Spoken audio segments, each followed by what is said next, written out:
그거는 진짜 어려운 일인 것 같아요. 예. 제가 뭐 가끔 얘기하지만 이 노숙자가 되거나 자살을 하거나 아니면은 정말 하나님 앞에 나와서 회복의 길로 가는 방법밖에는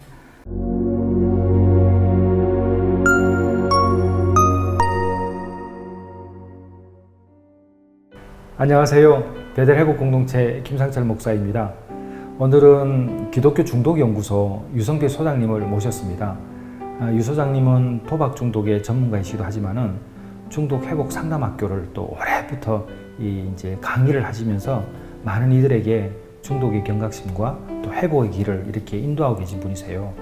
오늘 이제 함께 도박 중독과 관련해서 한번 말씀을 나눠보도록 하겠습니다. 네, 소장님 안녕하세요. 네, 안녕하세요, 목사님. 네. 예. 아이고 오랜만이에요. 예, 그러게요. 전에는 우리가 코로나 터지기 전에는 그래도 강의가 있다 보니까 저도 가니까 꼭 이렇게 한 1년에 한 2번은 그죠? 우리가 그렇죠. 됐죠 항상. 예. 요즘 어떻게 지내셨어요? 요즘 뭐 이보다 더 좋을 수 없습니다. 왜요? 예. 저도 뭐 목사님 아시다시피 또 도박 경험자이기 때문에 도박을 안 한다는 것만으로도 행복하고 또 무엇보다도 저처럼 이렇게 도박으로 힘들어하는 사람들 또 가족들을 위해서 또 이런 사역을 이렇게 할 수 있는 게 너무너무 행복해요. 맞아요. 네. 그래서 저도 이제 소장님 같은 분이 계시니까 도박 중독에 좀 심한 경우는 또 연락을 드려서 도움을 요청할 수 있으니까 너무 감사한 것 같아요. 네. 코로나 지나면서 더 심해졌나요? 어떤가요? 아무래도 이게 요즘엔 좀 SNS나 이런 또 그런 것들을 코로나로 인해서 이렇게 접하는 시간이 많다 보니까 뭐 도박도 그렇고 알코올도 그렇고 뭐 약물 특별히 그런 것들이 더 중독적인 게 아주 더 심각해지는 상황 같아요. 그죠. 예. 전에보다 훨씬 심해졌죠.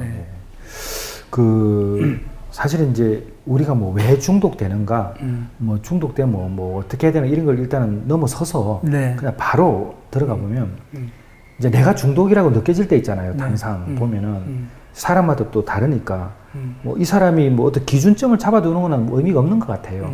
상대적으로 따라서 이게 다르니까. 근데 내가 중독이다. 이런 게 생각이 딱 들면은 내가 어떻게 해야 될까요? 내가 중독이라 생각하는 정도면은 그래도 이제 어느 정도 많이 온 거예요. 근데 또 안타깝지만 중독자들의 특징이 본인이 중독자라는 인정을 안 한다는 거죠. 그렇죠. 그래도 다행히 중독이라고 본인이 인정을 한다면 정말 주변에 신뢰할 수 있는 사람들한테 도움을 청한다든지 아니면 전문가들 상담이나 또 도박 중독에 대한 모임이 있는 곳을 찾아가는 게 아주 또 현명한 일이죠. 그러니까 이제 스스로 하려고 하는 이 동기가 너무 중요하니까 직접 찾고 가고 이렇게 하라는 거죠.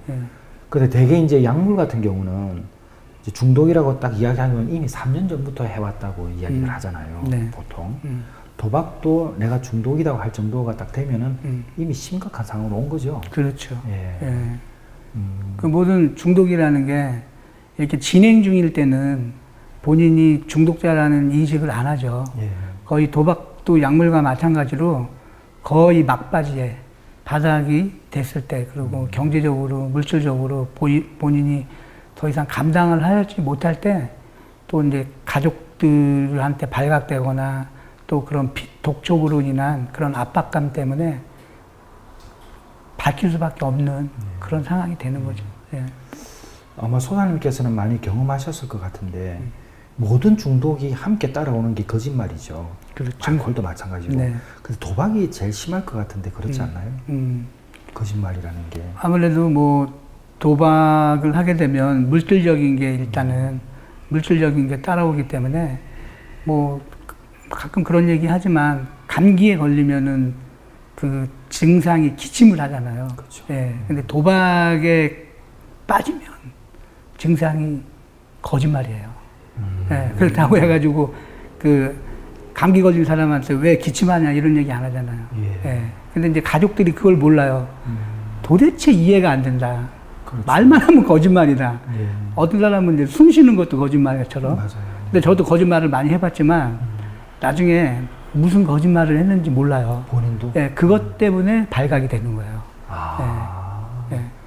본인이 원래부터 그런 거짓말하는 성향이 없었을지라도 이 중독에 도박에 빠지다 보면 자기도 모르게 어떤 시간적인 거나 물질적인 거나 거짓말을 할 수밖에 없죠. 그럼 결국은 자신의 거짓말을 자기도 잊어버리고 네. 이제 그런 상황이 되다 보면 이제 발각되는 거죠. 자기한테 속는 거죠. 그렇죠. 스스로가. 네. 아, 그 말씀 하시다 보니까 얼마 전에 우리 최한규 목사님 오셔서 네. 그 보통 이제 약물 중독자들이 이제 나중에 어떻게 사망을 하느냐면 디톡스 과정에 사망을 한대요. 그러니까 디톡스를 하게 되면은 이제 해독 과정이니까 네. 약을 할 때는 내가 어느 정도 맞으면 되는지 아는데 이 해독 과정에서는 이제 이런 것들이 없어지니까 내가 내 몸이 어느 정도인지를 인지하지 못하는 상황에서 계속 꽂아버리니까 쇼크사로 간다고 그러더라고요. 어쩌면은 거짓말은 자신의 유익을 위해서 시작했지만 결국은 그 거짓말 때문에 이제 들키는 그렇죠. 이런 상황이라고 볼 수 있겠네요. 그게 하나의 증상이라고 생각하고 예. 도배가 빠지면 저런 증상이 있구나. 그런 거를 또 가족들이 미리 알아둘 필요가 있죠. 그럼 거짓말 말고 또 다른 증상들이 있나요? 여러 가지 또 그 생활에 그 편안함이 없죠. 예. 뭔가 불안하고 그리고 감정의 기복도 심해지고 왜냐하면 도박으로 저도 이렇게 딸 때는 기분 좋죠. 딸 때는 기분 좋은데 딸 때보다 잃을 때가 많기 때문에 그냥 그 가족들은 종잡을 수가 없는 거예요. 어떨 때는 좋았다가 어떨 때는 뭐 그냥 조울증 같은 왔다 갔다 하고 그러니까 그게 가족들을 모르는 거죠. 도박을 하는지를 모르니까 처음에는.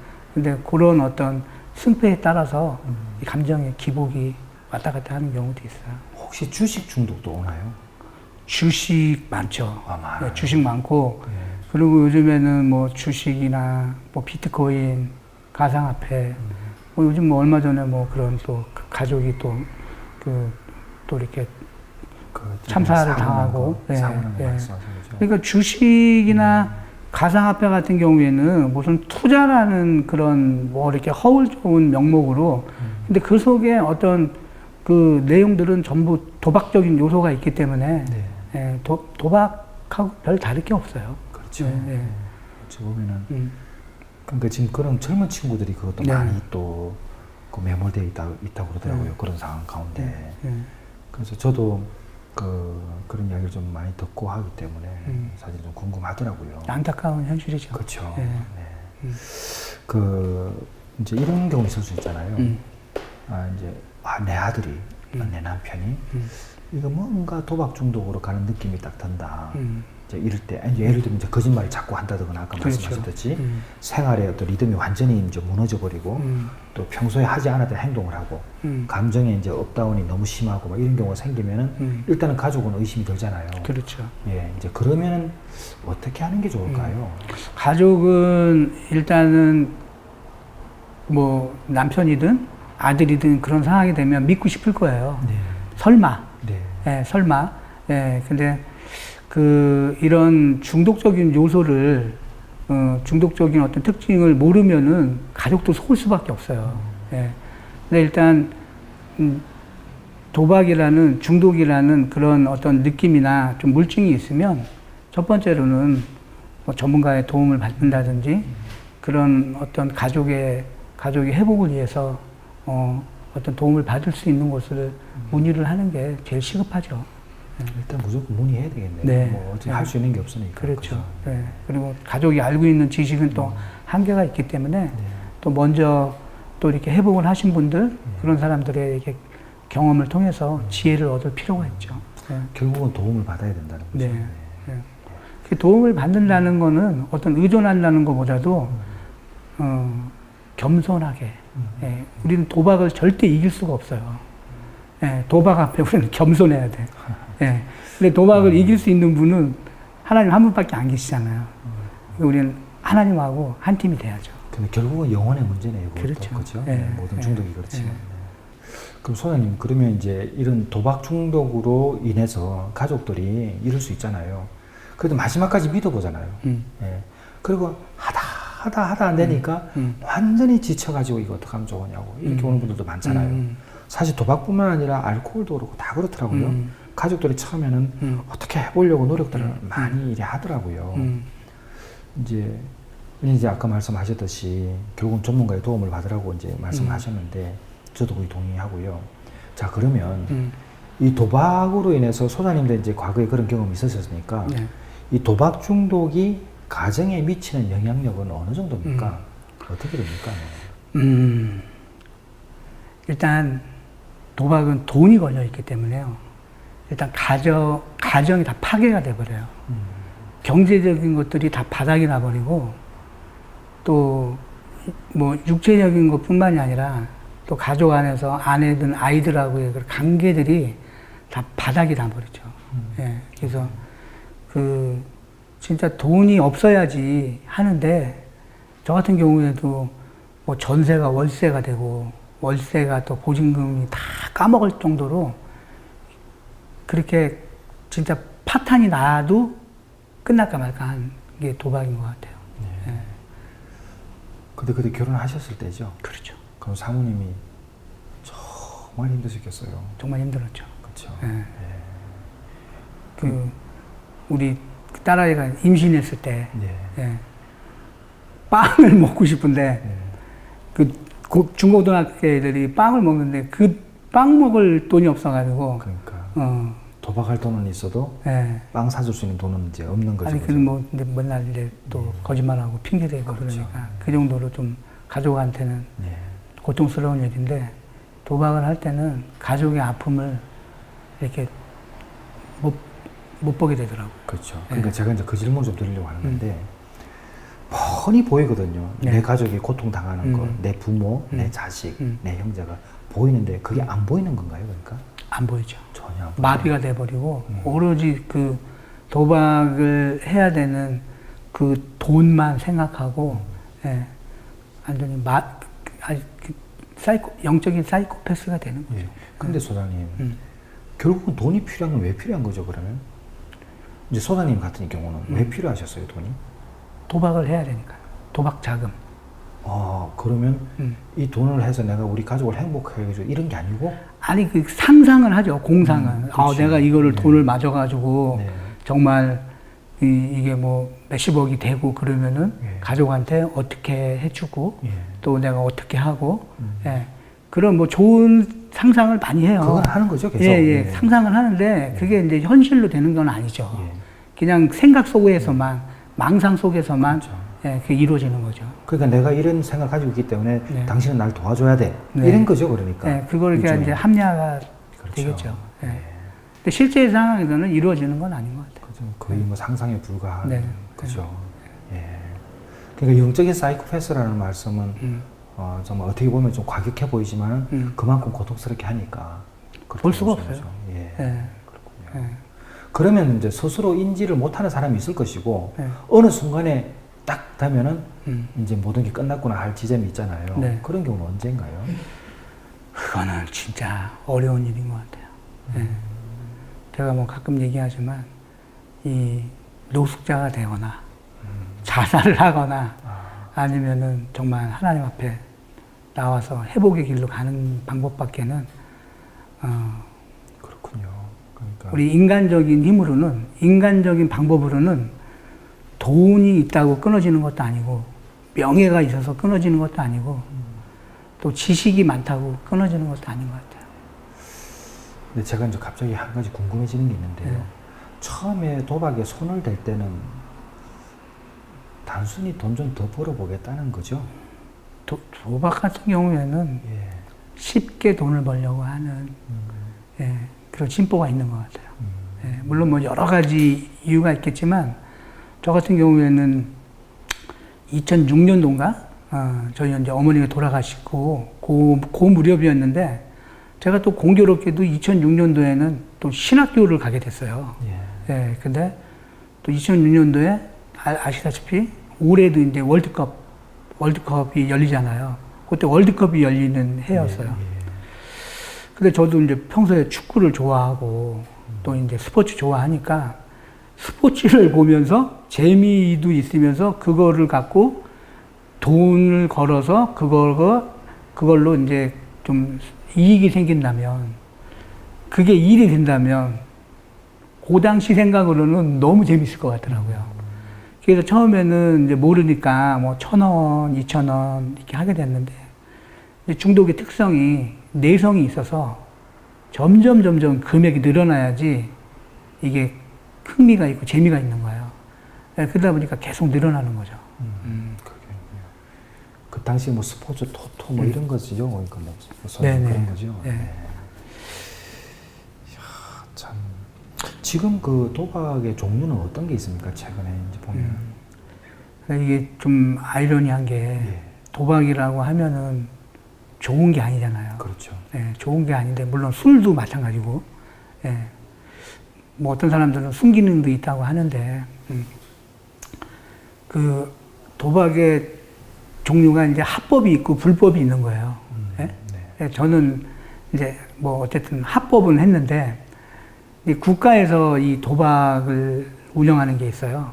이게 소위 이제 그 사행성 감독위원회라는 곳에서 국가에서 도박을 운영하는 게 제가 알기에는 로또, 스포츠 토토, 경마, 경륜, 경정, 그 다음에 뭐 강원랜드, 뭐 카지노, 그 다음에 청도에 가면 소싸움도 있대요. 그것도 국가가. 그건 국가에서 관리하는 거죠.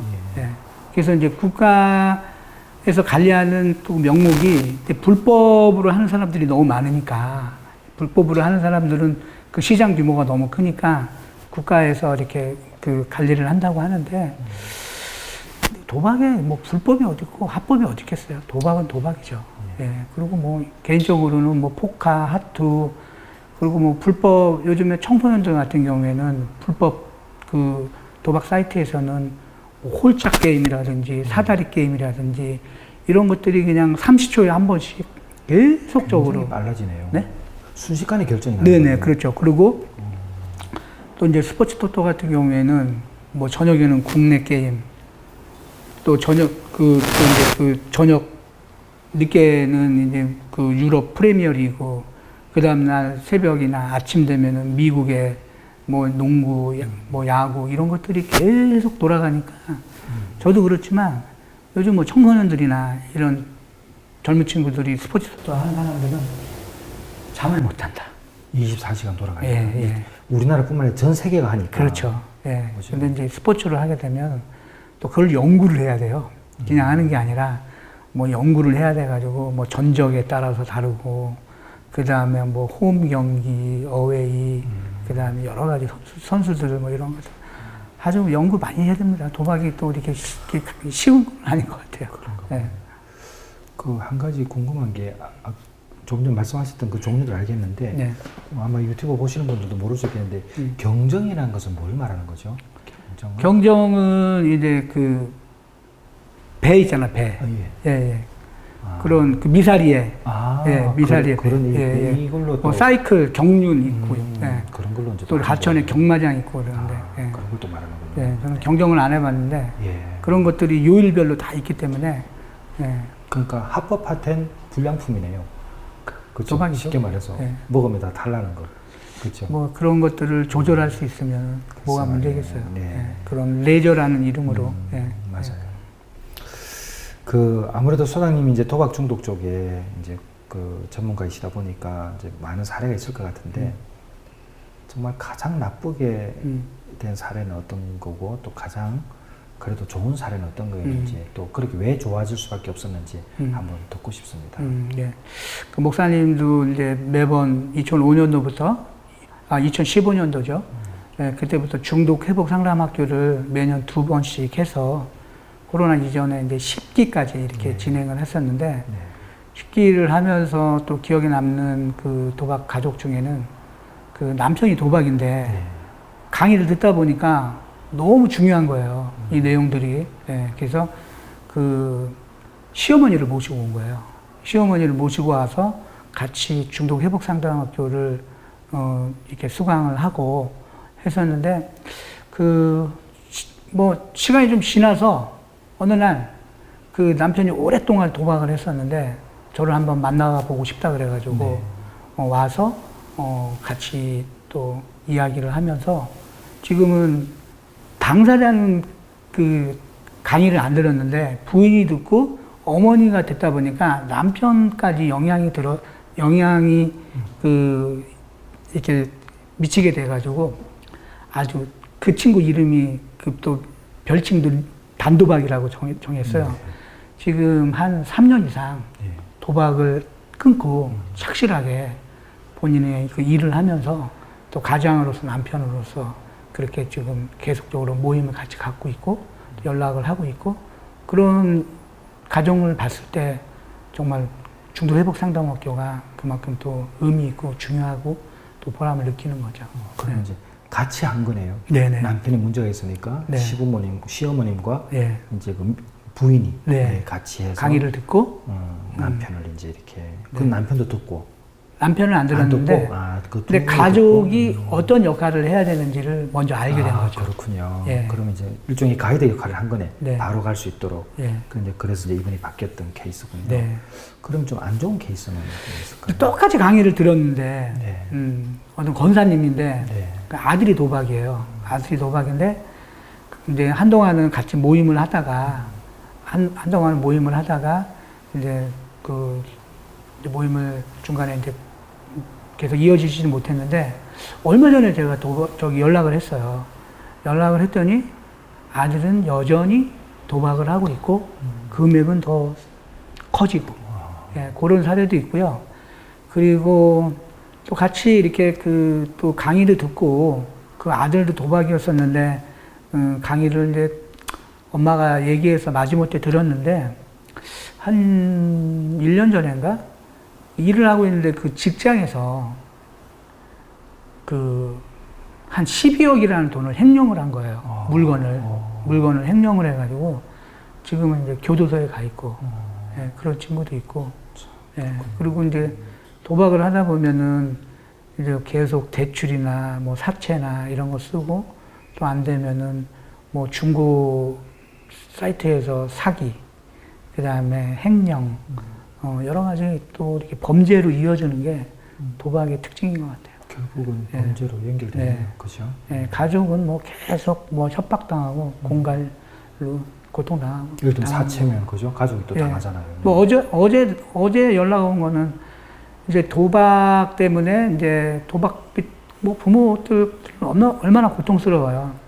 또 어머니가 먼저 돌아가셨는데 아버지랑 살고 있는데 아버지 핸드폰으로 이제 저축은행에서 대출을 몰래 받아가지고 또 연락이 왔고 그거를 이제 누나 매형이 그거를 이제 아버지 명의로 돼 있으니까 대출로 오면 갚아주고 이런 사례도 있고 어쨌든 제가 보면은 물론 뭐 이 가족 보면은 뭐 그 사례로 봐서는 정말 회복이 우리가 뭐 하루아침에 이게 되는 게 아니라 이런 말이 있어요. 그냥 자기가 자발적으로 이렇게 오는 사람하고 가족한테 이끌려서 오는 사람하고 어느 게 좀 효과가 더 좋을 것 같으세요, 목사님? 그래도 스스로 오는 게 낫지 않나요? 스스로 오는 게 일단 좀 좋죠. 네. 근데 나중에 보니까 두 부류 다 별로 차이가 없대요. 그래요. 왜 그러냐면 꾸준히 하는 사람만. 그렇죠. 꾸준히 모임을 하고 본인이 상담을 하고 회복을 하려고 하는 사람만 효과가 있다고 맞아요. 그러더라고요. 그거는 뭐 틀림없습니다. 누가 먼저 시작을 하든 꾸준해야 돼요. 근데 이제 가족들이나 이게 당사자들도 회복도 도박같이 하려고 하는. 그러니까 대략 이런 경우잖아요. 저도 많이 경험하지만 뭐 가봤는데 효과 없더라. 해보니까 뭐 전혀 도움이 안 됐다. 근데 가만히 보면은 집중하지 않은 케이스들이에요. 대개 보면 그렇지 않습니까? 그리고 역으로 얘기하면 해볼 마음이 없다는 거예요. 그렇죠. 꾸준히 그러니까 어느 지점까지 갈 수 있도록 노력을 해야 되는데 그 대부분이 이제 중도에 실패하고 좀 더 나빠진 분들을 보게 되면은 결국은 중도에 스스로 판단을 하고 그렇죠. 안 된다 생각을 하고 이렇게 나온 경우가 많더라고요. 그거는 다시 재발을 하고 거의 제가 도박을 하려고 하는 준비를 하는 거예요. 그렇죠. 스스로 그걸 이제 명분을 쌓는 거죠. 맞아요. 소장님께 이제 이렇게 상담을 의뢰하고 이제 뭐 가족이 오든 당사자가 오든 이렇게 하잖아요. 그럼 소장님은 물론 이제 뭐 이걸 짧은 시간에 이게 할 수 있는 건 아니지만 그래도 이제 굵직한 그건 있잖아요. 네. 어떻게 해야 당신 회복됩니다. 이렇게 우리가 처음에 이제 소장님을 이제 제가 만약에 도박 중독이기 때문에 소장님 찾아와서 소장님 어떻게 하면 회복될 수 있습니까? 라고 이렇게 질문하면 어떤 말씀을 해주세요? 일단 가족들 같은 경우에는 그 도박 당사자들한테 하지 말라는 말을 하지 말아야 돼요. 또 한마디로 또 가족 그 당사자는 안 한다는 말을 안 해야 돼요. 또 그런 의미에서 저는 도박 중독자들한테 이렇게 해라 저렇게 해라 해서 별로 그거는 효과가 없는 것 같아요. 일단 오면은 저는 제가 그 도박 중독자 출신이기 때문에 가족들하고 오더라도 그 도박 당사자들 편을 좀 들어요. 예. 도박하는 것도 이게 보통 힘든 게 아니거든요. 예. 고생 많았다. 네. 얼마나 힘드냐. 네. 예? 예. 그래서 이렇게 편이 돼주고 자기 입장에서 얘기해 주니까 오히려 더 친밀감이 형성이 되더라고요. 네. 예. 그래서 어쨌든 뭐 회복도 도박처럼 되는 건 아니니까 어떤 또 삶의 의미를 찾고 꾸준히 이 도박으로 인해서 본인한테 형성된 어떤 성격적인 결함들이나 어떤 문제들에 대해서 이렇게 돌아보고 꾸준히 이렇게 함께 할 수 있는 그런 만남을 갖죠. 네. 도박 중독자들 그 기본적으로 가리키거나 지시하거나 강요하거나 이걸 제일 싫어해요. 그렇죠. 네. 그럼 결국은 함께 옆에 있어주니까 네. 있어달라. 네. 그렇게 이해해야 될까요? 네. 그리고 이제 중독에 있어서는 나쁜 사람은 없고 아픈 사람만 있더라. 그래서 그 아픔을 오히려 같이 이야기하고 아픔을 이해하고 아픔을 공감하고 이럴 때 한 팀이 되더라고요. 네. 알겠습니다.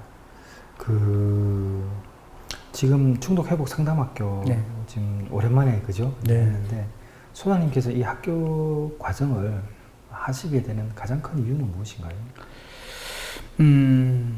저는 제가 이제 그 전문가도 아니고 아이고 근데 전문가 아니라고 물론 전문가시죠? 중독 행위 전문가, 중독 행위 전문가라는 아이고, 말이 있더라고요. 예. 학위가 있는 것도 아니고 그런데 참 제가 이제 중독으로 이제 힘들어 보니까 물론 하나님은 죽은 자를 살리시고 없는 것을 있게 하시는 하나님인데 제가 그 당시에는 도박 중독으로 헤매고 있을 때 도움을 받을 곳이 없었던 거예요. 네. 그래서 뭐 이렇게 중독 쪽에 이렇게 좀 처음에 알게 된 게 공교롭게도 제가 마약 중독자들 모임을 먼저 알게 된 거예요. 또 호기심이 있어가지고 그 모임을 이제 오래 다녔죠. NA를 가신 거예요? 그렇죠. 네. 어떤 목사님을 통해서 이제 우연히 그 모임을 알게 됐는데 뭐 여기저기 그러다 보니까 이렇게 좀 그 중독을 연구하시는 뭐 대학이나 이렇게 기관들이 있더라고요. 예. 근데 뭐 정말 하나님이 이 중독을 못 고치실 일이 없겠다. 그래서 그냥 없으면 내가 하지. 그래서 기독교 중독 연구소라고 이렇게 이름을 지었는데요. 네. 그처럼 이렇게 그 중독이 어떤 특정한 사람들의 문제고 특별한 사람들의 어떤 그 문제가 아니라는 게 우리 교회 안에서도 목사님, 자제가 됐든 장로님, 딸이 됐든 권사님, 뭐 이렇게 남편이 됐든 중독으로 고통받는 사람들이 너무 많은 거예요. 예. 그리고 이제 일반 모임을 가면 그냥 그 하나님이라는 이름보다는 그 위대한 힘, 예, 이렇게 이제 명칭을 하니까 기독교인들은 그런 것들이 좀 부담스러운 거예요. 그렇죠. 네. 그래서 신앙 안에서 이런 것들을 회복하고 싶어 하는 사람들도 있기 때문에 제가 이제 2015년도에 3월 달에 중독 회복 상담 학교라는 그 강의를 이제 준비하게 됐죠. 예, 그래서 도박뿐만이 아니라 알코올, 뭐 마약, 성중독, 뭐 그 외에 게임 중독, 뭐 다양한 중독의 문제를 가지고 뭐 중독에 관련된 그 정신과 의사들 그다음에 중독 심리 박사들, 그다음에 이제 뭐 우리 그 사역하시는 목사님 같은 사역자들. 근데 무엇보다 중요한 게 이제 중독으로 경험했던 경험자들, 또 가족의 아픔을 또 아는 그런 가족들의 이야기로 이렇게 구성이 돼서 매해마다 뭐 한 100여 명 정도 이렇게 그 수강을 했고요. 하여튼 강의를 기다리시는 분들이 많아요. 예. 그래서 일단은 그 교회 안에서의 또 이렇게 중독 회복 상담 학교가 좀 일반화, 대중화, 좀 많이 알려지게 된 계기가 되지 않았나. 그런 것 같아요. 예, 그러니까 결국은 좀 그 건접성이 좀 네네. 좋아졌다고 해야 되나 네네. 그렇게 하면서 또 어쨌든 짧은 시간 안에 좀 많은 부분을 좀 이해할 수 있는 네. 그리고 어느 정도의 대처 능력을 좀 갖추게 되고 네. 그렇죠 공감을 할 수 있는 네. 그런 과정인 것 같아요. 중독에 대한 관심이 많이 그렇죠. 또 교회 안에서도 또 이렇게 펼쳐지기를 원해서 네. 또 월요일날 하게 된 이유는 목회자들이 좀 많이 오셨으면 하는 그런 바람에서 월요일날 하게 되고 실제적으로 그 가정을 통해서 목회자들이나 일반 또 중독자들이나 가족들이 많이 또 이렇게 회복의 길로 가는 분들이 예. 많이 있죠. 뭐 저도 제가 이제 그쪽에서 강의하는 부분이 중독과 공동체인데 뭐 이번 같은 경우는 제가 더 좀 현실적으로 말씀해 드릴 수 있는 게 많을 것 같아요. 네. 그러니까 저도 어차피 그 공동체를 하고 있으니까. 그러니까 실질적으로 지금 하고 계신 이 지금 상담학교가 굉장히 한국 교회에는 도움이 된다는 거죠. 제가 볼 때는. 예. 좀 많은 분들이 좀 참여하고 또 중독자들도 그렇지만 가족들도 들으면 너무 좋잖아요. 예. 그렇죠. 예. 아까 말씀하셨듯이 오히려 거기서 회복도 일어나니까. 일단 중독자들이 회복을 원하는 비율보다 가족들이 원하는 비율이 훨씬 많아요. 동의합니다. 예. 맞습니다. 일단은 급한 사람들이 먼저 해야 돼요. 그렇죠. 예. 그리고 좀 방법들도 배우고 네. 또 이렇게 어쨌든 인도해 가야 되니까 네. 그렇죠. 회복의 비밀이 가족한테 있더라고요. 맞습니다. 네. 그래서 포기하지 않고 늘 옆에 있으면서 그러나 가만히 있으면 안 되고 또 더 해롭게 할 수도 있으니까 그렇죠. 적당한 어떤 그런 것들이 규칙들이 정해져야 되고 네. 그렇게 해줘야 될 것 같아요. 네. 바르게 도와줘야죠. 맞아요. 제대로 도와줘야죠. 참 좋은 말씀이에요. 바르게 도와줘야죠. 네. 마지막으로 좀 이렇게 소장님께서 평소에 좀 하시고 싶은 말씀이 있으시면 어쨌든 우리가 중독이라는 카테고리 안에 좀 묶여 있고 또 우울증이나 뭐 여러 가지 이제 심리적인 어려움을 겪는 분들도 많이 있는데 말씀해 주셨듯이 결국은 회복은 우리가 병원도 가야 되고 상담도 받아야 되지만 궁극적으로는 복음이죠. 그렇죠. 네. 전적으로 동의하시죠? 네. 네. 결국은 이 복음이 영혼의 문제이기 때문에 그렇지 않을까 생각을 하는데 소장님 이제 마지막으로 한번 정리해 주시면 좋겠습니다. 하시고 싶은 말씀. 그 목사님이 강의 때 그런 말씀 안에서 그 디모데후서 3장인가? 예. 말세가 되면 맞아요. 중독에 빠져버리면 자기를 사랑하고 맞아요. 돈을 사랑하고 네. 또 교만하고 자랑하고 이런 현상들이 있잖아요. 맞습니다. 근데 최근에 제가 그 중독에 관련된 그 용어를 정리한 거가 좀 인상 깊었던 게 제가 회복하는데 그리고 회복을 돕는데 아주 중요한 포인트를 제가 좀 발견을 했어요. 그 말이 뭐냐면 중독은 물질이나 행위에 집착하는 병이 아니다. 자기 자신한테 집착하는 병이다. 이 말이 저한테는 확 다가온 거예요. 네, 우리가 술이나 마약이나 성중독이나 도박에 집착하는 것 같지만 결국은 자기 자신한테 집착하는 병이다. 네. 네, 물론 우리가 자기를 사랑하고 돌보고 존중하고 이것들은 기본적으로 해야 되는 일이에요. 예, 근데 그런 것들을 해 나가면서 그것도 어떤 또 그 학자는 중독의 반대말이 관계라고 하잖아요.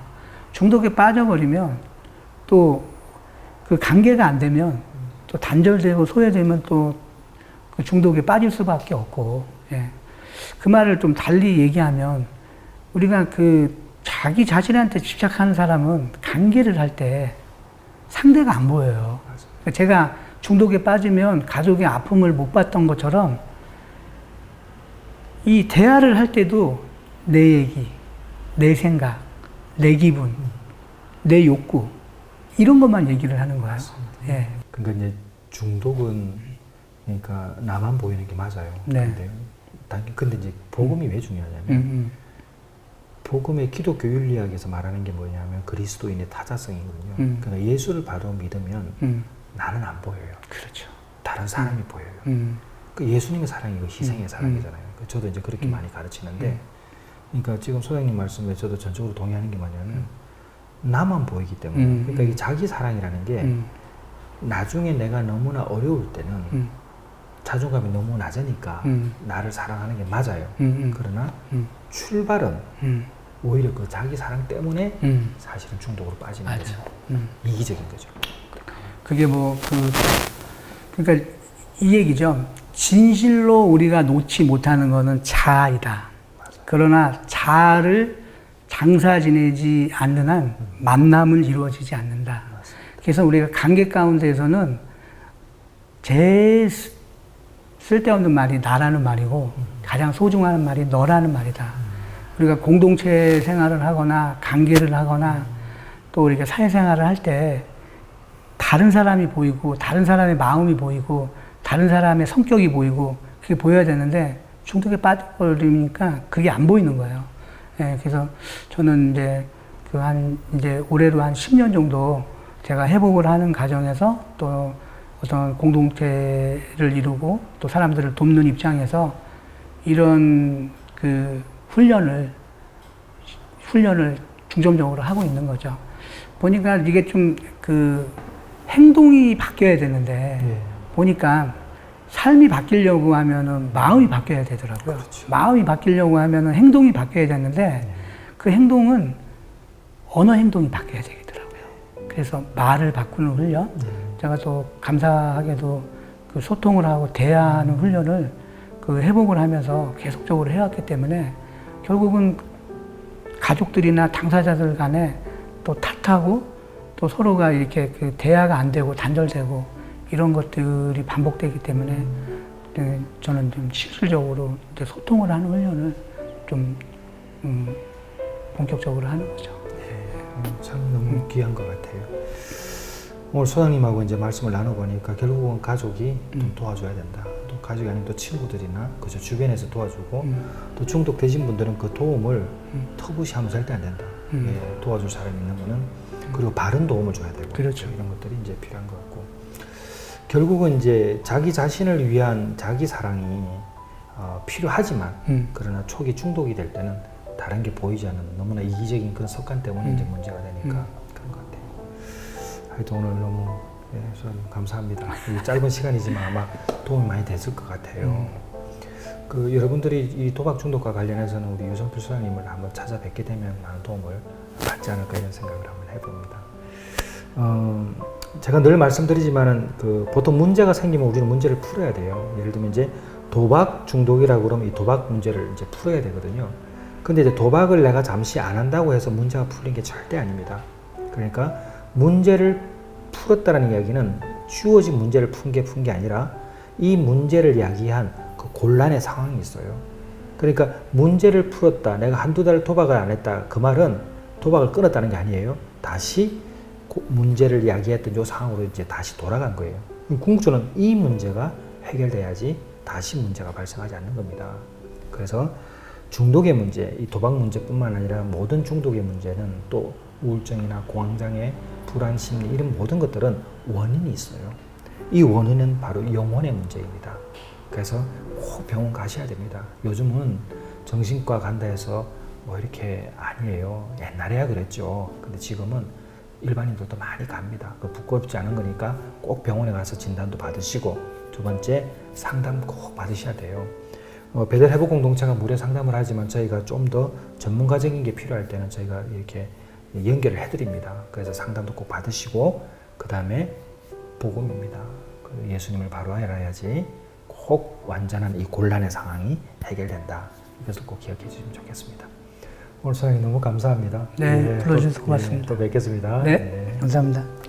예, 오늘 우리 기독교 중독연구소 유성필 소장님을 배웠습니다. 네, 감사합니다.